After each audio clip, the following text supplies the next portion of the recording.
walang langaw o amoy ng kahit na anong nabubulok na bagay. Anila, ito ang bunga ng kooperasyon at maayos na sistema ng pamahalang lokal sa mga barangay, kabahayan at mga pamilihan. Dito sa Santo Tomas, segregation is at source level, which means kailangan talaga ginagawa sa bahay pa lang, sa lahat ng sources, may it be commercial or banana plantation. Naka-source doon ang segregated basura kasi kung hindi segregated siya from the source, magkakaproblema, especially in the attitude of the people towards garbage. Ito yung pinaka epitome ng programa ng Solid Waste Management Program. Dapat segregated siya at source. Dapat alam ng tao kung ano yung responsibility nila kasi yung basura naman is hindi problema yung basura. Ang problema yung taong gumagawa ng basura. Kaya dapat may social and moral responsibility natin na i-implement kung ano man ang nakalatag sa batas para sa pagpapaganda at pagpapalinis ng ating sambayanan. Unang-una yung sakit, iwas sakit, bawas sakit. Kasi yung backyard mo, surroundings mo, malinis na. Saka, siyempre yung baha. Pag tinapon nila yung mga basura nila, plastics, lahat ng basura, inikay ng basura doon sa kanal. Then, during flash flood, wala ang tubig sa kanal. Basura na ang yung tubig siya, nandoon na. Sa kalsada na sila nagdaan na yung tubig. Yan ang nangyayari sa Luzon. Kung dati-rate umaabot sa 368 tons ng basura kada araw ang nakokolekta sa bayan ng Santo Tomas, ngayon ay 6.8 tons na lamang ito dahil na rin sa epektibong solid waste management scheme na ipinatutupad dito.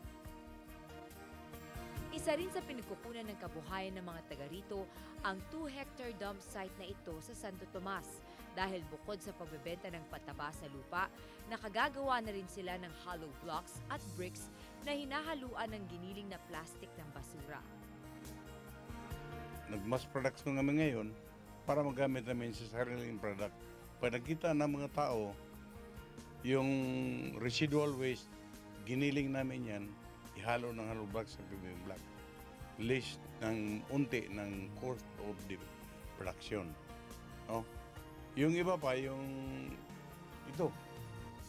composting. Ang daming namimili. Kulang yung supply namin. Kailangan dapat sila mag-booking kung ilang kilos ang kanilang bilhin. So, nag-income din kami sa basura, mayroon din kaming income. In fact, last year, more than 1 million na ang income namin sa basura lang. Modesty aside, it has already won international award, the Yutaro Hashimoto. Last year, we were awarded Cleanest and Greenest by the ALMP, Lakbay ng Magandang Pilipinas. In the local level, we also won member of the top 18 barangays in the Eco Waste Management, sponsored by the National Solid Waste Commission, DENR. But to date, we are no longer considering on the awards. The real award, the biggest award, is the support of the people who understands the program, who are willing to segregate their waste from the source, because this is where the real success of the program lies. Kaisa din sa panawagan ng pangalaga sa kalikasan ang tanggapan ni Davao del Norte 2nd District Representative Anton Lagdameo. Naging saksi pa ang aming grupo sa isang turnover ceremony sa pagbigay niya ng pondo sa DENR para sa pangalaga sa Tuganay Watershed na pinagkukulan ng tubig inumin ng mga taga-lalawigan.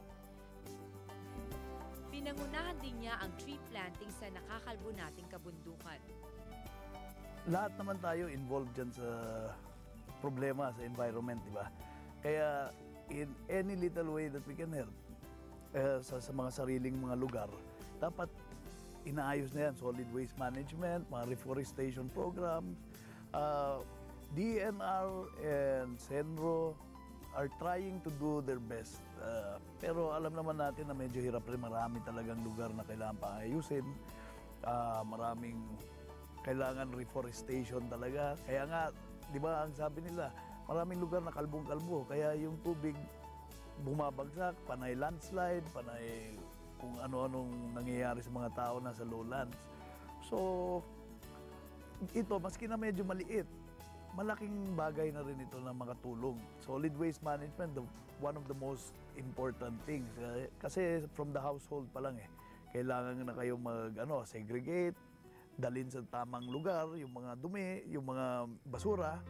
Tapos, from there, maayos na nila. Composting, meron recycling, lahat ng iba-ibang magagawa para hindi kung saan-saan na pupunta yung basura natin. Sa larangan naman ng kabuhayan, nariyan ang panghahayupan at gulayan sa barangay program. Kaya't higit na nakatulong ang Bagsakan Center na ito dito sa barangay Little Panay sa lungsod ng Panabo. Binigyan kami ng 100,000 na galing kay Pangulong Arroyo. Ang mga tao dito naghirap kasi sa bigas last year. Kaya naisipan namin sa mga tao dito, mga purok leader, mga konsyal ko, na magtayo kami ng bigasan dito. Para mas mura man ang sa gobyerno na NFA natin. Kaya na-enjoy nila ngayon. Pinalaki namin ang Bagsakan, katay kami ng baka, baboy, bili kami ng mga gulay, isda, at saka mga kailangan sa pamahay. Malaki ang pasasalamat ng mga taga rito sa benepisyong hatid ng Barangay Bagsakan Center na programa ni Pangulong Arroyo. Bukod kasi sa mas murang bilihin, ay hindi na kinakailangan pang mamasahe ng halagang 50 pesos patungong palengke ang mga mamimili.